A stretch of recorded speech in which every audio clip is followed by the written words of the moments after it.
دخان۔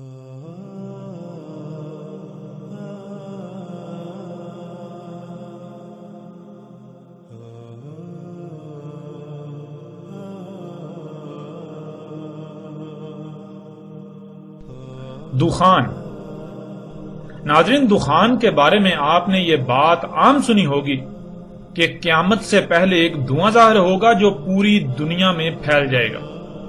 یہ قیامت کی سب سے آخری علامات میں سے ہوگا۔ حقیقت کیا ہے، اس پر کھل کر صراحت کے ساتھ بات کریں گے۔ ناظرین، گزشتہ ایک ساتھ میں آپ پر یہ بات واضح کی جا چکی کہ قیامت اور الساعۃ دونوں مختلف اشیاء ہیں۔ قیامت اللہ لائے گا، مگر الساعۃ انسانوں کے اپنے ہی مفسد اعمال کی وجہ سے آئے گی۔ الساعۃ وہ عظیم تباہی ہے جو انسانوں کے زمین و آسمانوں میں کیے گئے مفسد اعمال کے رد عمل میں سے ایک عظیم رد عمل ہے۔ یوں الساعۃ کا ذمہ دار بذات خود انسان ہوں گے۔ ناظرین، دخان علامات و اشراط الساعۃ کی سب سے آخری علامات و اشراط میں سے ایک علامت اور شرط ہے۔ حقیقت یہ ہے کہ علامات و اشراط الساعۃ میں دخان وہ آخری علامت اور شرط ہے جس کے بعد صرف دو علامات ہی بچتی ہیں۔ ان میں سے ایک عیسیٰ ابن مریم علیہ السلام کی بعثت، اور پھر سب سے آخری علامت عیسیٰ ابن مریم رسول اللہ صلی اللہ علیہ وآلہ وسلم کی موجودگی میں القاریہ ہے۔ اس کے بعد انتہائی قلیل مدت کے بعد ساعت کا قیام ہوگا، جو کہ عظیم زلزلہ ہوگا، ایسا زلزلہ کہ اگر اسے نکال دیا جائے تو پیچھے زلزلوں کی اہمیت و حیثیت ایسی رہ جائے گی جیسے کہ جسم سے تمام کی تمام ہڈی نکال دینے سے جسم کی اہمیت و حیثیت رہ جاتی ہے۔ ناظرین، آگے بڑھنے سے پہلے دخان کے بارے میں دو باتیں ذہن میں ہونا بہت ضروری ہیں۔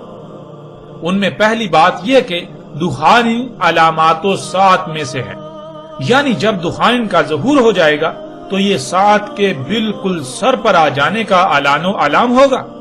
یعنی نہ صرف الساعت کے سر پر آنے کا علام ہوگا بلکہ الساعت کے سر پر آنے کی علامت ہوگی کہ اب الساعت میں وقت بالکل ختم ہو چکا۔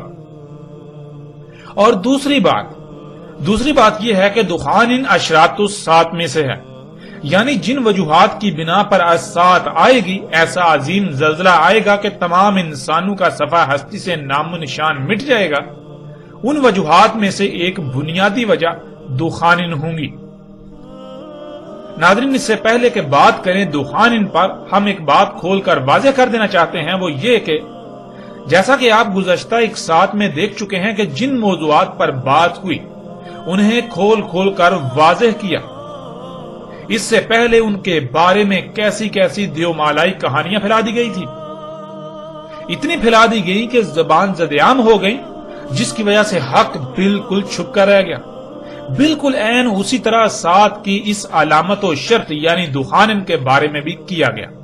آج تک یہ پھیلا دیا گیا کہ قیامت کے قریب ایک دھواں ظاہر ہوگا، لیکن حقیقت ناظرین اس کے بالکل برعکس ہے۔ دخان عربی میں دھوئیں کو نہیں بلکہ گیسوں کو کہا جاتا ہے، اور پھر یہ دخان نہیں بلکہ دخان ہے۔ یعنی آپ سکرین پر نظر آنے والی قرآن کی اس آیت میں بھی دیکھ سکتے ہیں کہ لفظ دخان کے نون کے نیچے دو زیریں ہیں، اور عربی کا اصول ہے کہ جب بھی دو زیریں استعمال ہوتی ہیں تو پھیلاؤ آتا ہے، یعنی جمع کا صیغہ بن جاتا ہے، اور اس کے برعکس دو زبریں سکڑپن پیدا کرتی ہیں۔ اس آیت میں آپ کے بالکل سامنے ہے کہ لفظ دخان کے نیچے دو زیریں ہیں، جس سے یہ لفظ جمع کا صیغہ بن جاتا ہے، جس کے معنی ایک سے زیادہ گیسوں کے ہیں۔ اور یوں ناظرین، آج تک مذہبی طبقے کی طرف سے دیا جانے والا دھوکہ بھی چاک ہو جاتا ہے کہ جسے آج تک دھواں کہا جاتا رہا اور عام کر دیا گیا، وہ دھواں نہیں، دھواں تو واحد ہے بلکہ دخان جمع کا صیغہ ہے، جس کے معنی ایک سے زائد گیسیں ہیں۔ پھر ناظرین، اس کے علاوہ آج تک یہ بات بھی نہیں بتائی گئی کہ اس کی وجہ کیا ہوگی، کیونکہ اس کائنات میں یہ اٹل حقیقت ہے کہ ہر عمل کے پیچھے کوئی نہ کوئی وجہ ضرور ہوتی ہے، اور ہر عمل کا رد عمل بھی ہے۔ تو پھر کیا علامات و اشراط الساعۃ میں سے ایک دخان کیا عمل ہوں گی؟ اگر عمل ہوں گی تو ان کے پیچھے وجہ کیا ہوگی؟ یہ کن کا عمل ہوگا؟ اور اگر عمل کی بجائے رد عمل ہوں گی تو پھر کس کا رد عمل ہوں گی؟ وہ کون سے اعمال ہوں گے اور ان کا ذمہ دار کون ہوگا؟ ناظرین، آج تک اس پہلو کو چھپا دیا گیا۔ ناظرین، ہمارا یہاں نہ صرف آپ لوگوں سے سوال ہے بلکہ اس طبقے سے بھی یہ سوال ہے کہ جو دین کا ٹھیکیدار بنا ہوا ہے کہ آخر آج تک ان سوالات کے جوابات کیوں نہ دیے گئے؟ کیا اس کی وجہ صرف اور صرف یہی نہیں ہے کہ دین کے ٹھیکیدار طبقے کے پاس ان سوالات کے جوابات ہی نہ تھے اور اپنی دکانداری کے بند ہونے کے خوف سے ان سوالات کو سرے سے ہی غائب کر دیا گیا؟ اور اس اتنے اہم موضوع کو بھی باقی اہم اور حساس ترین موضوعات کی طرح دیو مالائی کہانی بنا دیا گیا؟ ناظرین، اللہ کے فضل سے ہم ان سوالات سمیت باقی جتنے بھی سوالات پیدا ہوں گے ہر سوال کا ہر پہلو سے جواب سامنے لائیں گے۔ اب آتے ہیں اپنے موضوع کی طرف اور سب سے پہلے یہ جان لیتے ہیں کہ لفظ دخان کے معنی کیا ہے۔ دخان کسے کہتے ہیں؟ ناظرین، یہ لفظ دخان بنا ہے دخ سے، اور دخ عربی میں گیس اور دخان عربی میں گیسوں کو کہتے ہیں۔ وہ گیسیں جن سے مادہ وجود میں آتا ہے، خواہ وہ مائع حالت میں ہو یا پھر ٹھوس حالت میں، پھر یہی مادہ جب دوبارہ کیمیائی عوامل سے گزرتا ہے تو اس سے خارج ہونے والی گیسوں کو دخان کہا جاتا ہے۔ ناظرین، آگے بڑھنے سے پہلے یہ بات لازم ہے کہ لفظ دخان کو صحیح طور پر سمجھ لیا جائے۔ جب تک لفظ دخان کو صحیح سے سمجھ نہیں لیا جاتا تب تک نہ صرف اس اہم علامت کو پہچان نہیں سکیں گے بلکہ کسی کے لیے بھی آپ کو گمراہ کرنا یا پھر آپ کا گمراہ ہونا بہت آسان ہوگا۔ ہم ایسا کرتے ہیں، لفظ دخان کو سمجھنے کے لیے اللہ سبحانہ و تعالیٰ سے ہی سوال کرتے ہیں اور اللہ سبحانہ و تعالیٰ اپنے کلام قرآن کے ذریعے بالکل صراحت کے ساتھ اس سوال کا بھی جواب دے دیتے ہیں، جیسا کہ آپ کو سکرین پر آیت نظر آ رہی ہے۔ ناظرین، یہ سورہ فصلت کی آیت نمبر 11 ہے اور اس میں اللہ سبحانہ و تعالیٰ نے بالکل صراحت کے ساتھ واضح کر دیا کہ زمین و آسمان تخلیق سے پہلے دخان تھے۔ زمین و آسمانوں کو دخان سے خلق کیا گیا۔ زمین و آسمانوں یعنی اس زمین اور اس کے گرد 7 تہ گیسوں کی تہوں جو کہ 7 آسمان ہیں، ان سب کو دخان سے خلق کیا ہے۔ اور ناظرین، جب آپ زمین کے گرد 7 تہوں میں غور کریں تو آپ پر روز روشن کی طرح یہ بات واضح ہو جائے گی کہ یہ 7 تہیں مختلف گیسوں پر مشتمل ہیں، یعنی آسمانوں کو تو گیسوں سے خلق کیا گیا۔ اور پھر اسی طرح آپ زمین پر موجود مادے میں غور کریں، وہ خواہ ٹھوس حالت میں ہو یا پھر مائع حالت میں، یہ سب بھی گیسوں کو مختلف کیمیائی عوامل سے گزار کر ہی وجود میں لایا گیا۔ اس کائنات میں نہ صرف یہ قانون ہے بلکہ یہ اٹل حقیقت ہے کہ جیسے جیسے درجہ حرارت کم ہوتا ہے تو گیسیں سکڑ کر منجمد ہوتی ہیں، جو کہ ٹھوس یا مائع حالت میں مادے کی صورت اختیار کرتی ہیں، اور جیسے جیسے درجہ حرارت بڑھتا ہے تو وہ مادہ ٹھوس یا مائع حالت میں ہو اس کے مالیکیول کے بانڈ ٹوٹ کر دوبارہ گیسوں میں تحلیل ہو جاتا ہے۔ یعنی درجہ حرارت جیسے جیسے کم ہوتا ہے تو گیسیں منجمد ہو کر مائع مادے کی حالت اختیار کرتی ہیں اور ان سے پھر ٹھوس مادہ وجود میں آتا ہے، اور جیسے جیسے درجہ حرارت بڑھتا ہے تو وہی مادہ خواہ وہ ٹھوس حالت میں ہو یا مائع حالت میں اس کے مالیکیولز بانڈ ٹوٹ کر دوبارہ ایٹمز میں بدل کر گیسوں کی صورت اختیار کر لیتے ہیں۔ ناظرین، مثلا آپ خود اس کا مشاہدہ کر سکتے ہیں۔ آپ ایک درخت کو کاٹیں تو درخت کی لکڑی مادہ ہے۔ اب آپ اس لکڑی کو کیمیائی عمل سے گزاریں، یعنی اسے آگ لگائیں، اسے زیادہ درجہ حرارت پر رکھیں تو کچھ ہی دیر میں وہ لکڑی غائب ہو جائے گی اور پیچھے محض تھوڑی سی راکھ بچ جائے گی۔ اب سوال یہ پیدا ہوتا ہے کہ وہ لکڑی کہاں گئی؟ تو اس کا جواب یہ ہے کہ لکڑی گیسوں سے وجود میں آئی تھی جو دوبارہ گیسوں میں تحلیل ہو کر فضا کا حصہ بن گئی۔ تو اس سے بالکل واضح ہو جاتا ہے کہ جسے اب مادہ کہتے ہیں، خواہ مائع حالت میں ہو یا ٹھوس حالت میں، وہ بنیادی طور پر گیسیں ہیں، وہ گیسوں سے وجود میں آیا۔ اس طرح ناظرین، آپ ایک اور مشاہدہ بھی کر سکتے ہیں۔ آپ ایک برتن میں پانی لیں، پھر اس برتن کو چولہے پر رکھ کر نیچے آگ جلا دیں۔ کچھ ہی دیر بعد برتن سے پانی غائب ہو جائے گا۔ تو سوال یہ پیدا ہوتا ہے کہ پانی کہاں گیا؟ تو اس کا جواب بھی بالکل واضح ہے کہ پانی گیسوں سے وجود میں آیا تھا جو آگ پر رکھنے سے دوبارہ گیسوں میں تحلیل ہو کر فضا کا حصہ بن گیا۔ اسی طرح ناظرین، آپ اگر پانی کو مزید کم درجہ حرارت پر رکھیں تو وہ مائع سے ٹھوس حالت میں تبدیل ہو جائے گا، جسے آپ برف کہتے ہیں۔ تو ناظرین، یہ بات اب تک آپ پر بالکل واضح ہو چکی ہے کہ زمین و آسمانوں اور جو کچھ بھی ان میں ہے یہ سب گیسوں سے ہی وجود میں آیا، یہ سب گیسوں سے ہی خلق کیا گیا۔ اسی کا اللہ سبحانہ و تعالیٰ نے قرآن کی اسی آیت میں بھی ذکر کیا۔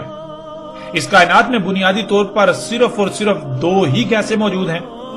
ان میں سے ایک ایسی گیس ہے جو لا تعداد گیسوں کا مجموعہ ہے، اور دوسری صرف ایک ہی گیس، اور یہ دونوں گیسیں نظر نہ آنے والی ہیں۔ جب یہ دونوں گیسیں آپس میں ملتی ہیں تو ان میں کیمیائی عوامل وقوع پذیر ہوتے ہیں، یعنی ان کے آپس میں اختلاط سے ان میں آگ بھڑکتی ہے، جس سے ان سے مزید کئی اقسام کی گیسیں خارج ہوتی ہیں۔ اس کے بعد خلا میں وہ خارج ہونے والی گیسیں آپس میں ملتی ہیں، آپس میں ملنے سے وہ مائع کی شکل اختیار کرتے ہی آگ بن جاتی ہیں، جسے ستارہ یا سورج کہا جاتا ہے۔ وہ آگ کا گولا اس وقت تک جلتا ہے جب تک کہ اس میں موجود تمام گیسیں الگ الگ ہو کر فضا میں نہیں بکھر جاتی اور پیچھے ٹھوس مادے کی شکل اختیار نہیں کر لیتی۔ جب یہ وقت آتا ہے تو کچھ ستارے تو ٹھنڈے ہو جاتے ہیں اور کچھ ستارے یا سورج ایک دھماکے سے پھٹ کر بجھ جاتے ہیں۔ ان کے پھٹنے سے ان میں وجود میں آنے والا مادہ ٹکڑے ٹکڑے ہو جاتا ہے، اور پھٹنے سے جو رفتار پیدا ہوتی ہے اسی رفتار سے وہ ٹکڑے یعنی سیارچے خلا میں تیرنا شروع کر دیتے ہیں۔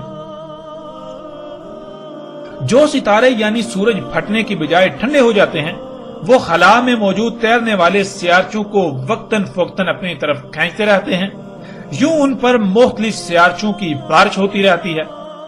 ایک بار جب بارش ہوتی ہے تو اس کے بعد اس سیارے پر کیمیائی عوامل وقوع پذیر ہوتے ہیں، یعنی جیسے خام مال لا کر جب تک اسے استعمال نہیں کر لیا جاتا مزید اگلا مال نہیں منگوایا جاتا، بالکل اسی طرح جب تک سیارے پر ہونے والے سیارچوں کی بارش سے آنے والا مواد اس سیارے پر آ کر اپنے کیمیائی عوامل مکمل نہیں کر لیتا تب تک اگلے مرحلے کے لیے بارش نہیں ہوتی۔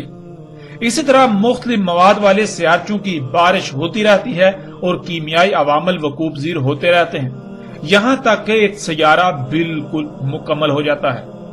سیارہ مکمل ہونے سے پہلے، یعنی جیسے زمین پر حیات کا وجود ہے، اس حیات کے لیے جو مواد درکار ہے، جیسے کہ پانی سمیت وہ تمام عناصر جنہیں زمین کے عناصر کہا جاتا ہے، یہ سب کچھ 4 مراحل میں سیارے پر سیارچوں کی بارش کی صورت میں آتا ہے۔ ان میں ایک مرحلہ ان سیارچوں کی بارش پر مبنی ہوتا ہے جس میں آگ کی قوت والے عناصر موجود ہوتے ہیں، جیسے گندھک، یورینیم وغیرہ، ایک لوہے کے سیارچوں کی بارش، ایک مختلف دھاتوں کے سیارچوں والی بارش، اور چوتھی جمے ہوئے پانی والے سیارچوں کی بارش، جو کہ سب سے آخری مرحلہ ہوتا ہے۔ آخری مرحلے سے پہلے جتنی بھی سیارچوں کی بارشیں ہوتی ہیں، اور ہر مرحلے میں جب وہ مواد جو خلا سے آتا ہے وہ کیمیائی عوامل سے گزرتا ہے تو اس سے مختلف گیسیں خارج ہوتی ہیں، جو کہ سیارے کے گرد حصار کی صورت میں اکٹھا ہوتی رہتی ہیں۔ اور جب آخری بارش ہوتی ہے پانی کے سیارچوں والی، تو وہ سیارچے جب کیمیائی عوامل سے گزرتے ہیں، یعنی حرارت ملنے سے پگھلتے ہیں، تو ان سے خارج ہونے والی گیسیں نہ صرف پہلے اکٹھا ہونے والی گیسوں کو اس ترتیب سے اوپر دھکیلتی ہیں کہ وہ اوپر 6 تہوں میں تہ در تہ تقسیم ہو جاتی ہیں، بلکہ پانی کے سیارچوں سے خارج ہونے والی گیسوں ہائیڈروجن و آکسیجن سے بھی سیارے کے گرد پہلی تہ وجود میں آ جاتی ہے، جسے اس زمین کے گرد ہم پہلا آسمان کہتے ہیں، جو سطح زمین سے لے کر 3 سے 12 کلومیٹر تک بلند ہے۔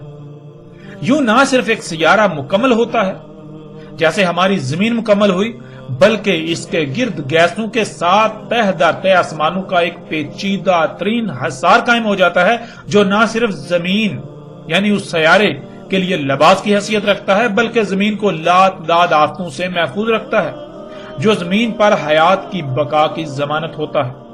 ناظرین، اس کے بعد اس پانی کے سیارچوں سے وجود میں آنے والے سمندروں سے زمین پر نظام حیات کا آغاز ہوتا ہے، اور بالکل یہی سب اس زمین پر ہوا، اور بالکل اس طرح یہ زمین ہماری وجود میں آئی۔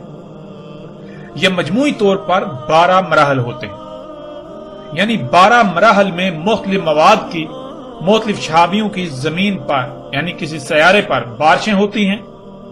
جب وہ 12 مراحل مکمل ہو جاتے ہیں تو وہ سیارہ مکمل ہو جاتا ہے، اور اس وقت اس کائنات میں، اس پوری کائنات میں صرف اور صرف ایک ہی سیارہ یعنی سیارہ مکمل ہوا، اور وہ ہے زمین. باقی خلاؤں میں جو آپ کو سیارے نظر آتے ہیں وہ سب کے سب تکمیلی کے مراحل سے گزر رہے ہیں، اور وہ ستارے جو آپ کو نظر آتے ہیں وہ ان سیاروں کی تکمیلی کے لیے مواد کو پروڈیوس کر رہے ہیں، مواد پیدا کر رہے ہیں، مواد تیار کر رہے ہیں. ناظرین، اب تک آپ پر یہ واضح ہو چکا کہ یہ سب کچھ گیسوں سے ہی وجود میں آیا، اور جب مادے کو کیمیائی عوامل سے گزارا جائے تو اس سے پھر گیسیں خارج ہوتی ہیں. ان گیسوں کو عربی میں دخان کہتے ہیں. یعنی جیسے پانی برف بنا، اور اگر برف کو زیادہ درجہ حرارت پر رکھا جائے تو وہ دوبارہ پانی بن جائے گا، اور اگر مزید زیادہ درجہ حرارت پر رکھا جائے گا تو پانی بھی غائب ہو جائے گا. یعنی وہ جن گیسوں سے وجود میں آیا تھا دوبارہ ان گیسوں میں تحلیل ہو جائے گا.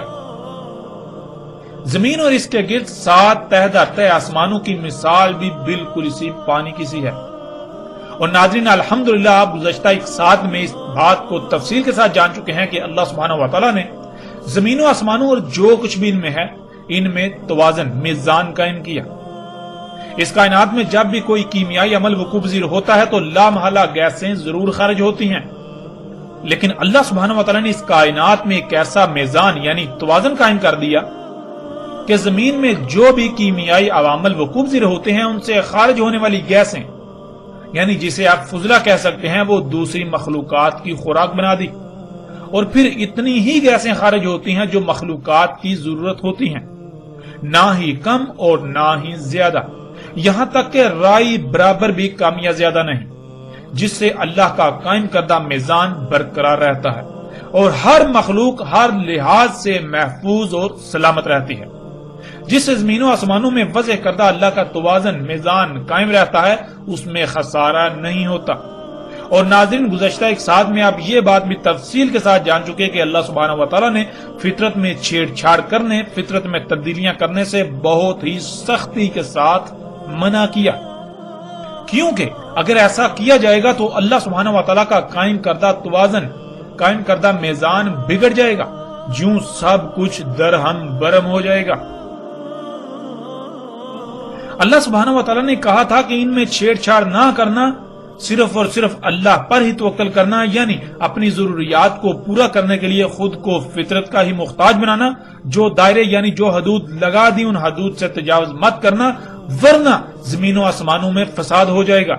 کیونکہ اگر تم خود سے فطرت میں چھیڑ چھاڑ کر کے اپنی ضروریات خلق کرنے کی کوشش کرو گے تو جان لو ہر عمل کا رد عمل ہوتا ہے. تمہارے اعمال سے خارج ہونے والی گیسوں کا تم کیا کرو گے؟ کیونکہ تم یہ بات جان چکے ہو کہ یہ سب کچھ گیسوں سے خلق کیا گیا، اور اگر ان میں چھیڑ چھاڑ کی گئی تو پھر طرح طرح کی گیسیں خارج ہوں گی. اور تم پر یہ بات بھی واضح ہو چکی ہے کہ ہر مخلوق کی ضروریات، ان کی مقدار اور ان کا معیار الگ الگ ہے. ایک شے اگر کسی مخلوق کی خوراک ہے تو وہی شے دوسری مخلوق کے لیے زہر قاتل. جب تم فطرت میں چھیڑ چھاڑ کرو گے، اس میں تبدیلیاں کرو گے، خود سے خلق کرو گے، تو پھر خارج ہونے والی گیسوں کا کیا کرو گے؟ کیا پھر توازن قائم رہے گا؟ ہرگز نہیں، پھر توازن قائم نہیں رہے گا. کیا پھر ان گیسوں سے سب کچھ درہم برہم نہیں ہو جائے گا؟ بالکل سب کچھ درہم برہم ہو جائے گا. کیا پھر ان گیسوں کی وجہ سے تمہیں لاتعداد اموات اور طرح طرح کی بیماریوں کا سامنا نہیں کرنا پڑے گا؟ بالکل اس کا سامنا کرنا پڑے گا. کیا موسموں کا نظام درہم برہم نہیں ہو جائے گا، جس سے زمین کا اگانے کا نظام درہم برہم، پانی کا نظام درہم برہم؟ تو کیا زمین میں ہر سطح پر خرابیاں اور بالآخر تباہیاں ظاہر نہیں ہوں گی؟ بالکل یہ سب ہوگا. جب تم اللہ کے اس قول کے خلاف وہی سب کرو گے جس سے تمہیں منع کیا گیا تو پھر یہ آسمان یعنی یہ فضا جس میں تم سانس لیتے ہو یہ طرح طرح کی گیسوں سے بھر جائے گی، اور پھر یہ دخان تمہیں ڈانپ لیں گی، یعنی یہ گیسیں اس طرح فضا میں بھر جائیں گی جیسے رات کو ہر طرف اندھیرا ہی اندھیرا ہوتا ہے. اندھیرا تو نظر آتا ہے لیکن یہ گیسیں انسانی آنکھ سے نظر نہیں آتی سوائے چاند دیکھ کے. اس لیے فضا ہر طرف سے گیسوں سے بھر جائے گی، بالکل ایسے ہی جیسے اندھیرا چھا جاتا ہے لیکن تمہیں نظر نہیں آئیں گی۔ جب ایسا ہوگا تو یہ عذاب علیم بن جائے گا، یعنی تمہارے اپنے مفسد اعمال کے انتہائی نقصان دہ اور تباہ کن رد اعمال کا تمہیں سامنا کرنا پڑے گا ان دخان کی وجہ سے۔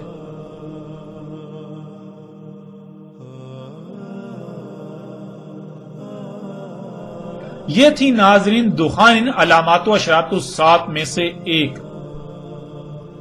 جب ناظرین آپ نے اس کائنات کی زمین و آسمانوں کی تخلیق کو سمجھ لیا، آپ کو یہ پتہ چل گیا کہ یہ سب کچھ گیسوں سے ہی خلق ہوا ہے، اور جب بھی اس کائنات میں زمین و آسمانوں میں کوئی بھی عمل ہوگا، کوئی بھی کیمیائی عمل ہوگا تو اس سے گیسیں خارج ہوں گی۔ ان گیسوں کو اللہ سبحانہ و تعالیٰ نے دخان کہا۔ جب آپ نے یہ بات سمجھ لی تو دخان جو کہ علامات و اشراط الساعۃ میں سے ایک ہے اور سب سے آخری علامات و اشراط میں سے ایک ہے، اسے سمجھنا آپ کے لیے بالکل آسان ہو جائے گا۔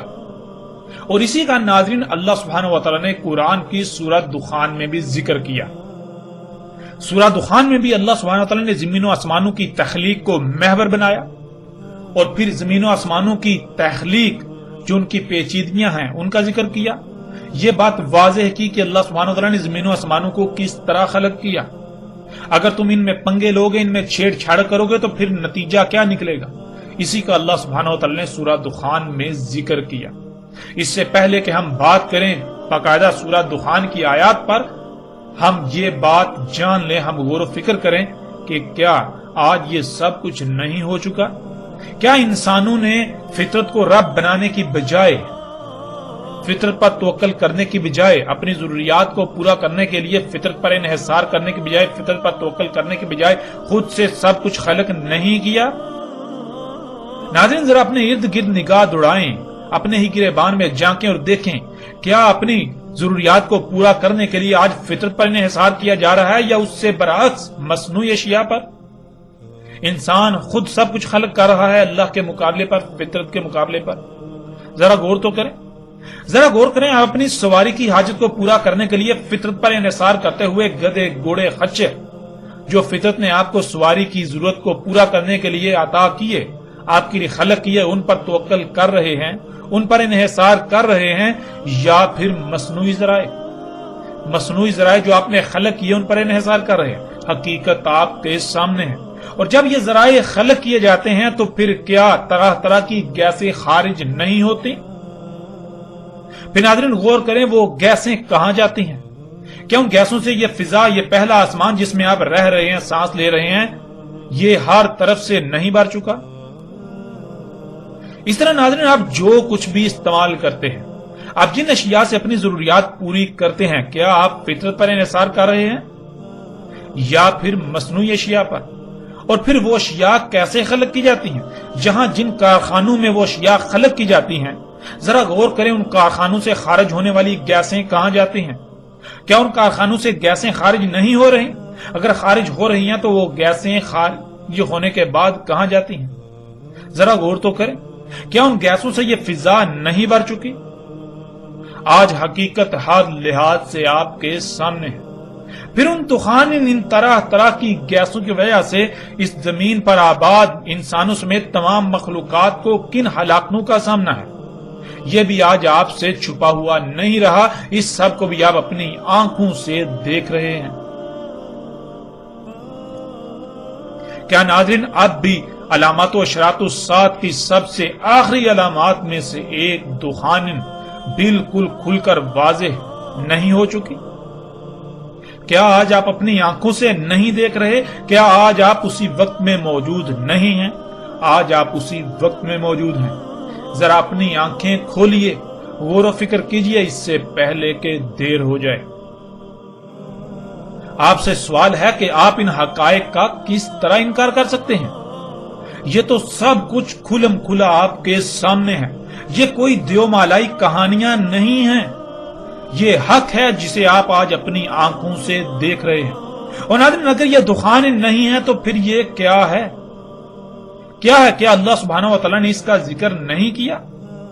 اگر اس کا ذکر کیا تو پھر یہ کیا ہے؟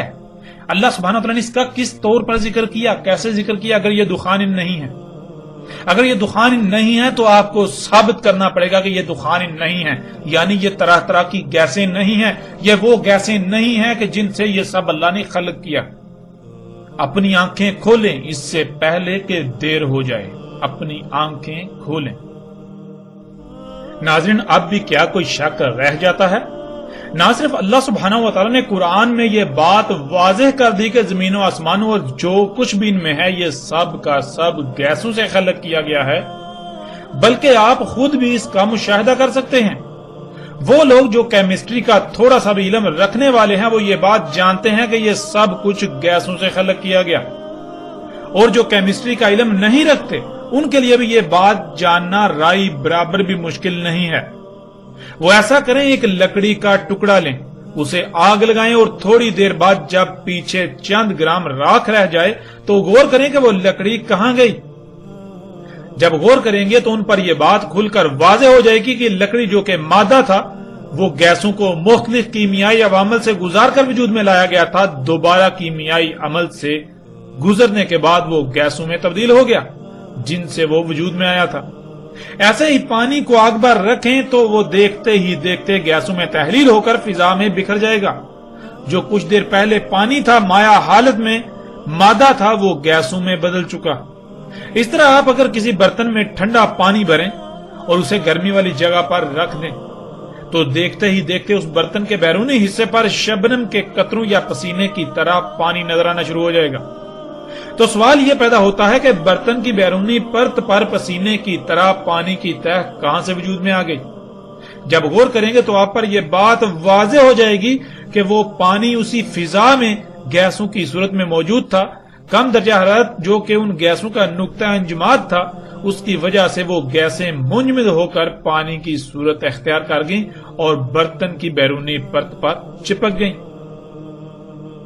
ناظرین، یہی مشاہدہ آپ کسی ایسی جگہ بھی کر سکتے ہیں جہاں پانی بالکل بھی نہ ہو۔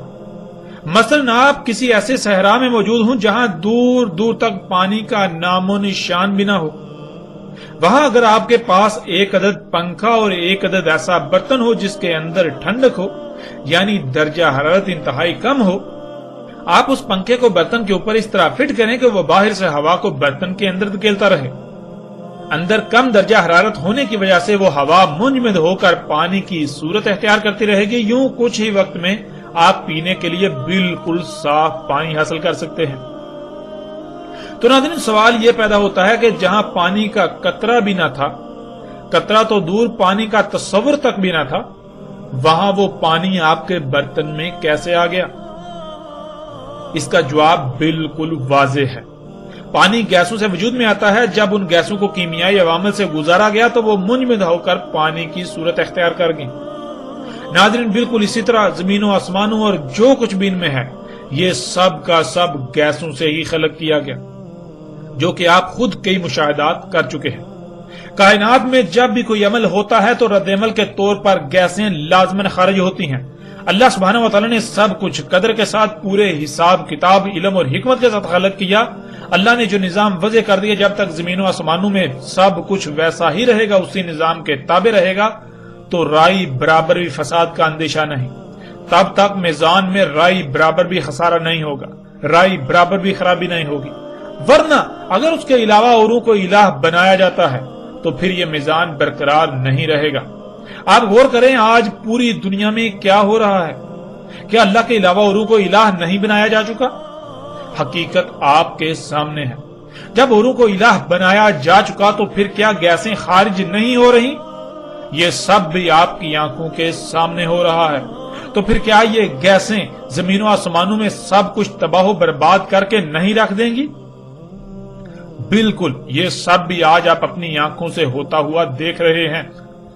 ناظرین، جب یہ سب آپ اپنی آنکھوں سے دیکھ رہے ہیں، اس اٹل حقیقت کو اپنی آنکھوں سے دیکھ رہے ہیں، تو پھر اس سے انکار کس صورت کر سکیں گے؟ یہ دخان کیا آج پوری دنیا کے انسانوں کے لیے عذاب علیم نہیں بن چکے؟ عذاب انعام کی ضد ہے، اور انعام کہتے ہیں احسن عمل کے رد عمل کو جو احسن ہوتا ہے، اور بندے کے لیے اس کے رب کی طرف سے انعام کہلاتا ہے۔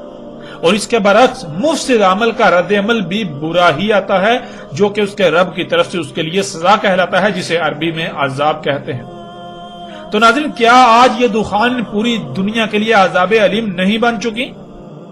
یعنی یہ دخان پوری دنیا کے انسانوں کے اپنے ہی برے مفسد اعمال کا رد عمل نہیں ہے، اور ان کی وجہ سے انہیں طرح طرح کی بیماریوں، اموات، مصائب، تکالیف و تباہیوں کا سامنا نہیں کرنا پڑ رہا؟ بالکل انہی دخان کی وجہ سے آج پوری دنیا کے انسانوں کو طرح طرح کی ہلاکتوں کا سامنا کرنا پڑ رہا ہے۔ ناظرین، حقیقت بالکل واضح ہے، اور دنیا کی کوئی طاقت اس حقیقت کا رد نہیں کر سکتی۔ حق اس قدر کھل جانے کے باوجود بھی جو لوگ حق کا انکار کریں گے تو ان قریب وہ ذلت آمیز ہلاکت کا شکار ہوں گے۔ تب ان کے پاس سوائے پچھتاوے کے کچھ نہیں رہے گا۔ تب وہ چیخ چیخ کر حق کو تسلیم کرنے کا اعلان کریں گے، مگر تب انہیں ماننا کوئی نفع نہ دے گا، بلکہ وہ ماننا فرعون کے ماننے کی مثل ہوگا۔ ناظرین، اب آتے ہیں قرآن میں سورہ دخان کی طرف، اور سورہ دخان سے علامات و اشراط الساعۃ کی آخری علامات و اشراط میں سے الدخان کو جان لیتے ہیں، اور اللہ سبحانہ و تعالی نے قرآن میں اس بارے میں کیا رہنمائی، اس کو بھی ہر لحاظ سے کھول کر آپ کے سامنے رکھتے ہیں۔